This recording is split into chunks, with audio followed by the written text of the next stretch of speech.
Isang magandang Lunes ng umaga pong muli sa inyong lahat mga kapatid. At ito po siyempre ang Juicy Express.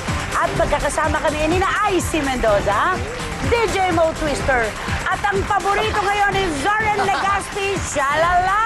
Ang pambansang ilaw. At heto na po mga kapatid ang ating Express Pasabog, Ratsada.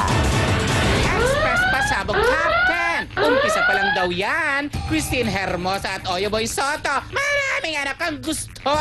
Hindi pa man nanganganak si Christine Heto at umamin agad ang mister niyang si Oyo Boy na simula pa lamang daw yan ng paglaki ng kanilang pamilya. Dahil 4 hanggang 5 anak pa raw ang plano nilang mag-asawa. Isang baby girl ang inaasahan ni na Mami Teen at Daddy Oyo sa mga susunod na buwan. Kaya naman masaya ang dalawa dahil ito raw talaga ang kanilang gusto noon pa man. Congratulations, Mami Teen and Daddy Oyo!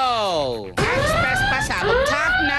Joey De Leon, naging sentimental. 30s and still counting, mahigit 3 dekada na mula nang unang umere sa television ng noontime show na Eat Bulaga. At magkailang ulit na rin ito nagpalipat-lipat ng istasyon. Pero ang pagkakaibigan at samahang Tito Vic and Joey ay kailanman ay hindi nabuwag. Kaya naman hindi maiiwasang maging sentimental si Joey lalo pa ngayon at lumabas na ang coffee table book ng Eat Bulaga na naglalaman ng kasaysayan ng kanilang pagkakaibigan at samahan sa naturang TV show. Mula sa mga original host hanggang sa bagong mga host na naging parte ng kanilang pamilya. Congratulations sa lahat na bumubuo ng Eat Bulaga! Express Pasabog Top 8. MTRCB Chairperson Grace Po may bagong ipatutupad. Isang bagong panuntunan ng inilabas ng MTRCB o Movie and Television Review and Classification Board ngayong Oktubre para sa mga programa sa telebisyon at inaasahang susundin ito ng bawat istasyon at programa. Ang layunin ng bagong panuntunan o memorandum na ito ay upang mas lalo pa magabayan ang mga batang nanonood o tumatangkilik ng bawat programa araw-araw. Maglo-launch tayo ng standard advisory sa umpisa ng bawat show kung G or PG at saka later on kung strong parental guidance SPG. Ang kahalagahan nito is bibigyan din natin ng information campaign ang mga manonood kung ano ba ang importansya, anong ibig sabihin kasi matagal na yung classification na yan pero hindi naman nauunawaan at hindi naman ginagamit.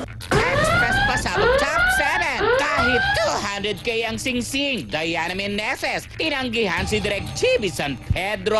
Sa launching ng kanyang FHM cover ay nakorder ng Juicy Express team ang very beautiful and sexy si Diana Meneses. At doon ay inusisa namin siya tungkol sa di umano'y pagtanggi niya sa alok na kasal ng kanyang jowang si Direk Chibi San Pedro. Kahit pa raw mamahalin ang singsing na ibinigay nito sa kanya. True ba ito, Diana? At first, sinuot ko naman talaga ang singsing. Nakausap kami ng tatay ko, sabi na, slow down. Ano ka ba? Bata ka pa. Hindi ka pa 25. You're in your early 20. First of all, if you wanna get engaged, you have to bring this guy here at mamamanghikan siya muna dito. At kung papayagan ko, then that's the time na tuluyan kayo sa engagement. I will follow my parents' blessings naman, which is in our family culture, you know. And Express Pasabog Top 6. Piolo Pascual at Casey Concepcion. Hiwalay na nga ba?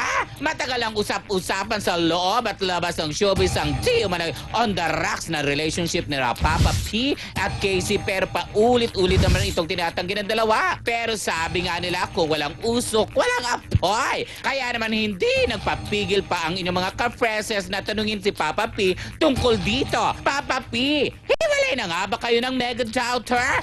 Yes or no? Sa amin na lang po muna yun. Last week of October, I'm sorry, we're gonna be in the US with Casey and Yang. Hope so, yeah. We're okay. Okay, sabi mo eh. Wala kang choice kundi okay. Okay, at ang aking unang pabaon, syempre, gusto ko pa ibigay ang kredito tungkol doon sa issue ng pagpapakasal ni Pia Guanyo kay Steve Mago dito sa ating katabi. Huh? Yes. As early as Wednesday po last week, ay kinuwento na po ni Mau dito, kaya lamang ang sabi niya, let it come from Pia herself, di ba? At yun nga po, alam na natin na yung mga kapitbahayan doon sa Ayala, Alabang, alam naman nila na talaga may kasalang magaganap, kaya lang iningatan nila. Si sino naman makapagdedena yung pagbababa ng mga silya, pagbababa ng malalaking tent, at ang mga tao nagpupuntahan So doon. very intimate wedding. Oo, ito. nagtagumpay naman At sila. higit sa lahat, may lala. Ay, very Ayan. good. At saka, Hindi nawala yun, hindi dapat nawala. lang naman talaga na paminsan-minsan may naiiwan ng kaunting bahagi ng ating buhay sa sarili natin. Pero Nay, ano yung wedding sa kanila? Bakit Christian wedding. may church? Yun ang susunod na gagawin para Okay. makapag-imbita naman sila ng mas marami nilang kaibigan. Kasi ito, sinentro lang ito sa mga kapamilya nila. Okay. Yun lang. Okay, Shalala, Ang baon baon mo. ko naman ito yung pelikulang No Other Woman ng Star Yes. Cinema at Viva Films na surpass. Na po yung biggest movie ng Pilipinas, yung John Lloyd Nakinita. Sara. Na-surpass na po No Other Woman at sabi ni Boss Vic, ang feeling nila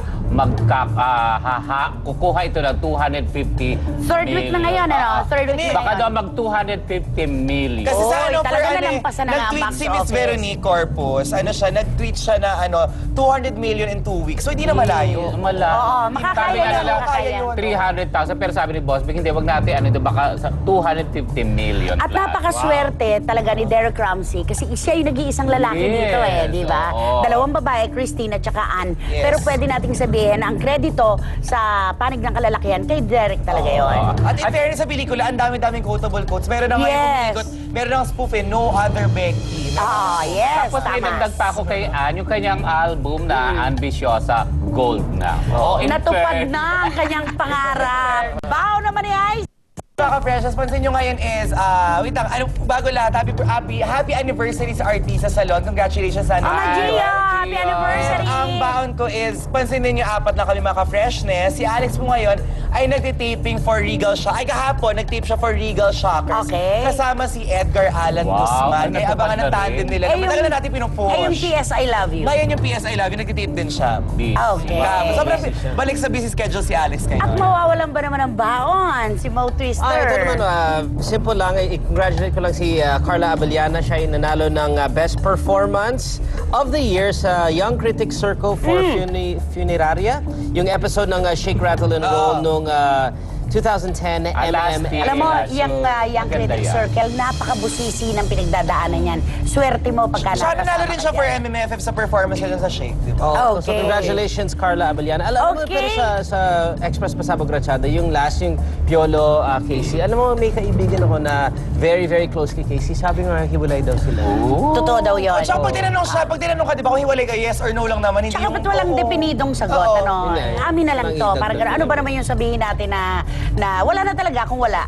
At happy birthday din sa aming mahal na director, Direk Jun Lana. At Happy dalawang birthday, mahalagang tao lang hello to James Kelsey and to my son-in-law, Adam Zilke. Ayaw silang paniwalaan na manugang ko siya.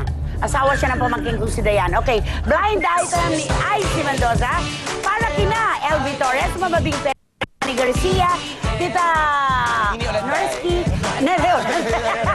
at syempre, Winnipeg Users, hi, and Baji Capital, at Yes, ng Virginia, USA. Pocari Sweat, thank you. And hi to Martin Buen. And anyway, ito na mga aking baon. Blind item is tungkol sa isang actress, kontrabida turned bida, na kilala natin sa pagmamaldita. Pero may bago na naman siyang episode ngayon. Ano yun? Kasi nag-guest siya sa isang lifestyle show kasi wala yung original na host doon. Ano yun, Nay? Okay, sino muna yan para makarelate kami? Okay, ang ano naman ito, ang drama ng actress na ito, si ganon. Ang drama ng actress na ito is, ang pumasok siya sa set, tapos usually, di ba, bago siya sa set na yun, umiti sa kanya yung mga staff. Ano sa? Pagkangiti, deadma. Dinedmasin ko, wala siya. Deadma. So, okay lang yun. Tapos kinausap niya isang host ng nasabing show na yun na nagkataon na makeup artist din. Tinanong niya, ay, TV host, will you be doing my makeup? Sabi ng TV host, ay, hindi ako makeup artist dito. I'm part of the show, isa ako sa mga host. So, okay na yun, di ba? Pero pinilit pa rin nung actress na ito, so, sino mini-makeup mo dito? Hindi nga host nga ako, pinipilit niya. Ang sabi naman ng mga staff na kung papasok ko sa show, sana man lang nag-research ka kung sino yung mga kasama mo. So talagang hindi lang itsura niya ang maldita at suplada, talagang maldita siya. Oo, sabi ng mga sources ko doon. Eh di ba dininay niya rin yung controversial actor na jowa niya? So kailangan sa kanya talaga, sa loob na lang ng... Okay, basta, Blue, very yung apelido niya is pang royalty. Yun ang Parang prince, princess, Oo, Jessie. Okay, marami pa po kaming sorpresa dahil Chikahang the best, sagap lahat ng latest. Tumisa! Juicy Express, Jamie, hi! Mga cute kapatid, may ipinasilip sa mga ka-freshness. Jasmine Curtis Smith, Danita Paner at Rupa Gutierrez ipinasilip ang laman ng kanilang very elegant evening bag. Ano nga ba ang laman ng mga ito? Halika't makiisyoso na! And ang dinala ko lang is yung phone ko, lipstick, and lip gloss. Actually, si ate nag-style sa akin and told me to bring this. She got it from Adora. Cellphone, sa credit cards, makeup, yun lang. Wala na kasing kakasya dito eh. Pang good luck ko lang. O, di ba? Para mas maraming perang pumasok sa bag ko. Hindi wala kang lipstick yan at saka candy. As in, good luck charm lang talaga. Thank you, Jasmine, Danita, and Miss Rupa G. Stay beautiful and kikay! Susunod, actor, businessman, tinupad ang pangarap ng ama. Bigating TV host, mamimigay ng bigas sa Big Dome. Kapamilyahang actor, 7 times ang kanyang talent fee ang hinihingi sa Kapatid Network. Yan at mas marami pang intriga. Dito lang sa Juicy. Don't go away, magbabalik ang Juicy Express